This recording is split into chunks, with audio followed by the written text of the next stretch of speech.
What's up, guys? It has been a hot minute since I've done a video for you, and I was gonna go write this long ass caption, and I'm like, man, nobody's even reading captions anymore. And if you are, you guys are the real MVPs. So, for my video lovers, we are going to be talking about flexible dieting versus meal plans and what's my take on them. So, I know that if you've been following my content in the past, you know that I've hated a little bit on meal plans before.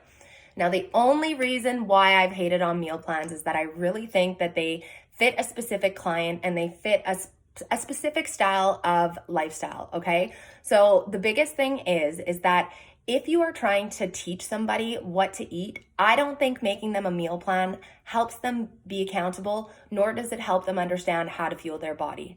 A lot of the times when coaches are coming up with meal plans, they are giving you very limited options of what you're able to sub with, and or they're not updating your meal plan very frequently. So what ends up happening is that the client gets bored, the client still doesn't understand how to feed themselves, and because they don't understand how to feed themselves, if their items that are on the meal plan aren't in the fridge and they need to make some food, they're gonna say fuck it and they're gonna go and pick something else up that is totally not in that meal plan, go on a spiral because they don't know how to fuel themselves outside of that plan.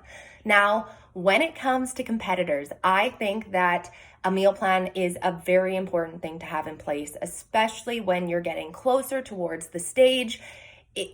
A competitor is busy no matter what. Like, you cannot compete and not be busy unless you ain't working, okay? So the biggest thing to remember is that you need to be prepared. So I find that meal planning and knowing what you're eating beforehand really allows you to be able to essentially be prepared on time and not go and grab the other junk that's out there.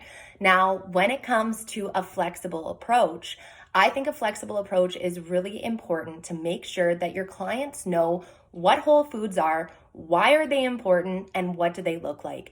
Now, when it comes to flexible foods, the tough part is that depending on the client, they might want to overconsume those foods. So that might mean that you have to step away from some of those flexible items, and you may need to look at other alternatives, such as maybe items that taste similar but are more effective with their macros, or the fact that it's just foods that they now are fueling their body with that they don't want to binge on. Because the hardest part is that there is no bad foods, there's just bad portion sizes that we're consuming. And so that's what we need to recognize, is that there's a place for everything. And so I think that meal plans can be very sustainable as long as they are changed appropriately. The client knows how to fuel themselves. If there's not something in the fridge that's on their meal plan, and that they're able to feel like they have some freedom in it. Because at the end of the day, being perfect isn't realistic. You're going to get bored, you're going to fall off the wagon, you're going to feel like you're a failure.